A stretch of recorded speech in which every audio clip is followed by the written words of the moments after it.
Hey Lorenzo, I was just wondering if maybe you could share with me your favorite Tom Homo story or just what he means to you.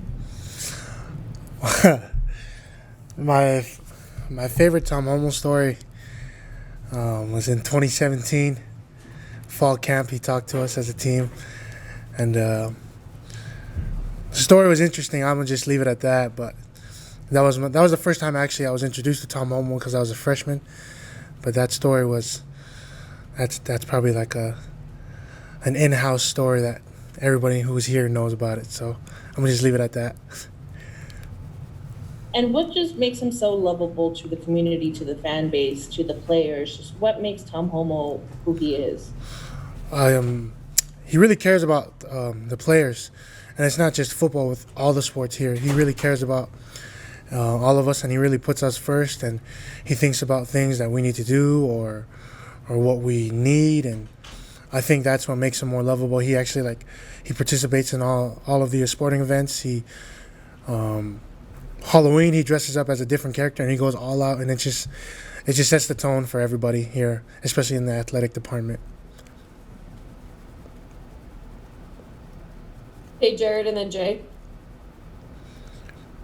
So I imagine the team has seen Lopa's post-game interview that's become famous after the Utah game. What's been the team reaction to what Lopa said? For those who are in the YSA ward, they confirmed that he actually went to church the next day. So yeah, they actually we saw him at treatment too. The next day on Sunday, and he was going to church right after treatment. So uh, we just made sure he stuck to his word.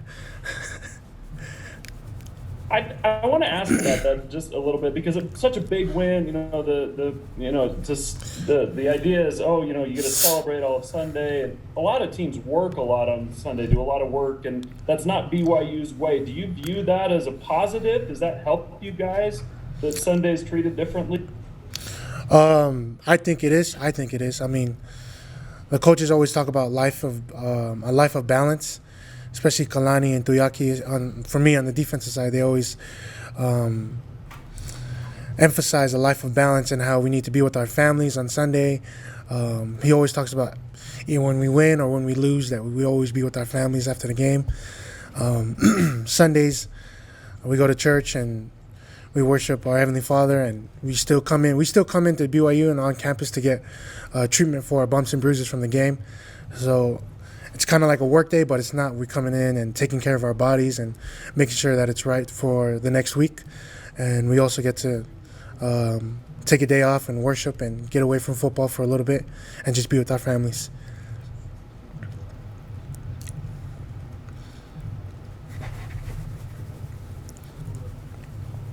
Jay, you're up next. Lorenzo, what impact do you think BYU joining the Big 12 will have on in-state recruits that maybe had multiple offers, including other Power 5 offers? And recently, a lot of those kids have been going outside of Utah or been going away from BYU. What do you think this will do to that young generation growing up of recruits?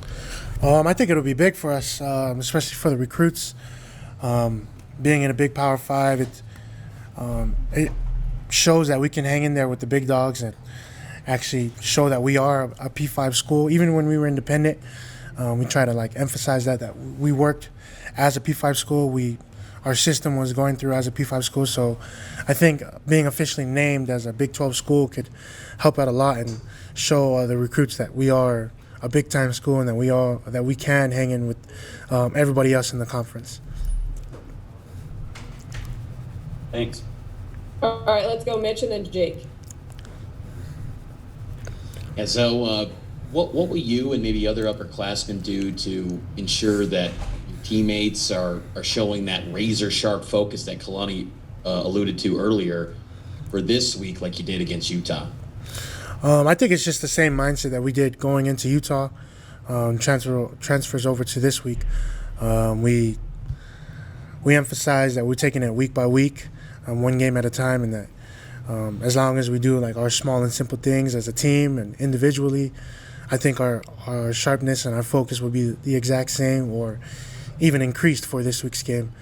I think for us upperclassmen as well, we kind of just echo off of what Kalani says, and what Kalani gives us is what we echo off to the team, and from there on, it's our whole system is working and flowing right.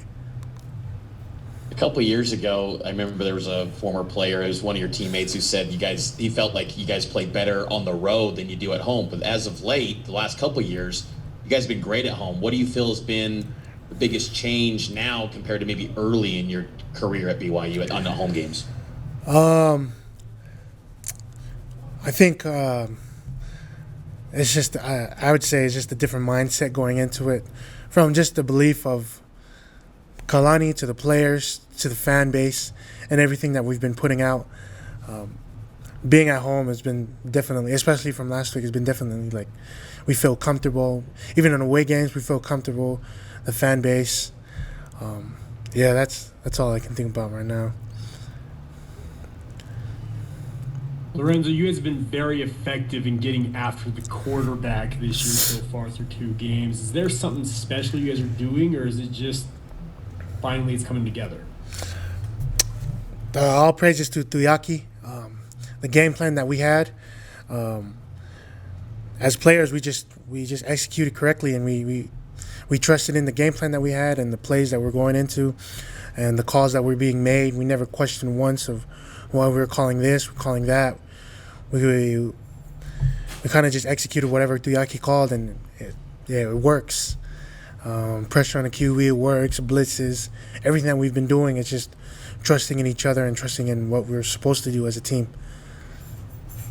What do you know about Arizona State? They got a pretty high-level quarterback in Jaden Daniels, but what do you know about the Sun Devils? They're a good team. I was actually watching their highlights against UNLV.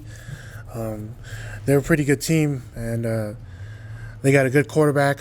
Quarterback's long, he's lengthy, he can run, he can throw. So I'd expect them to give us their best shot, and we'll give them our best shot. So it'll be a good game this Saturday.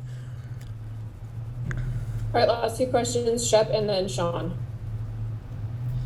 Staying with Arizona State, looking at their production in the first 2 games, most of their offensive numbers have come on the ground. And I know stopping the run is always a key in every game. Has it become even more important when you look at the numbers that they put up on the ground?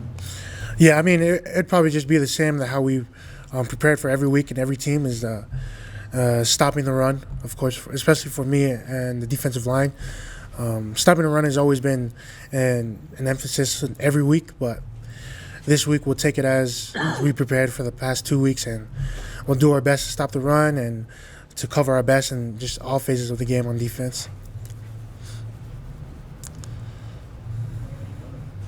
Zoe, I want to follow up with one sentence that you just said a moment ago. You said all praises to Tuiaki. Do you feel like Coach E is a little bit underappreciated, or maybe has been a little bit underappreciated, whether it's among the fan base or somewhere out there? And do you feel like he's getting to be a little more appreciated with what you guys have been able to do the last couple of weeks? Yeah, I felt like he is being underappreciated from the past years. But Tuyaki, we just all trust in him and everything that he does and what he calls. And but Tuyaki is a guy who doesn't, he doesn't care if he's appreciated or if he's underappreciated. He's just a guy who does his job, and he's a player's coach as well. He listens to the players, and we listen to him.